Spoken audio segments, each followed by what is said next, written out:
董你怎么看？就是柯市长他刚在广播上节目有讲说，您在政治上是比较天真一点，常常会被政治老狐狸给欺负，怎么看这样的说法？这个我是觉得说，柯市长是一个一杯白水，他有什么说什么，我们要了解。其实他前天晚上在我们家谈了很多大家对于这个看法，所以他是一个在没有做他4年学得很快，我觉得是一个政治术语。那我也听了他的这个劝来请教这些议长、老朋友、老邻居给我一些意见。所以没有觉得被欺负吗？被政治老狐狸欺负了？没有。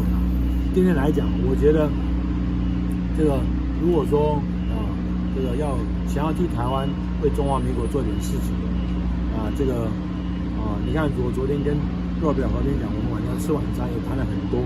下午他们下午人就跟我们下午来，怎么样来这个做穷人银行，怎么样来做这些这个把这个就是说我昨天也讲了对台湾的贫富相差，我们看看孟加拉、印度的做法，怎么样引进到台湾来，怎么样能够让我们的这个年轻人创业，所以我们都在做事。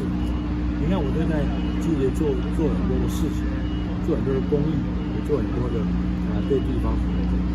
你看我有受委屈吗？没有吧？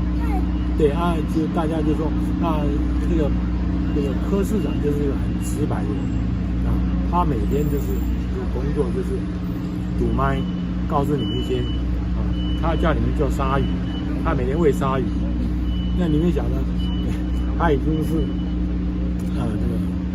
这个嗜血成性，所以我讲我不像他，我觉得说我是希望替这个社会要做点事情。我今天在土城三峡跟这个教育好波班决，我在这里长大，我这一辈子都在这里。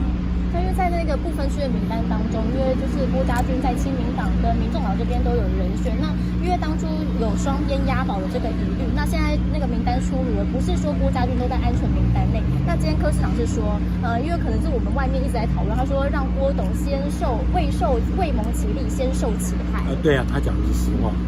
我今天我们没有任何的一个交换，高虹安是真的是去我很舍不得的。高虹安等于是我干女儿，我很舍不得。他接受柯 P 很严厉的 interview 海选，后来我就第二天，后来他那天要决定的时候，他来看我，我说你不要，我给你拿。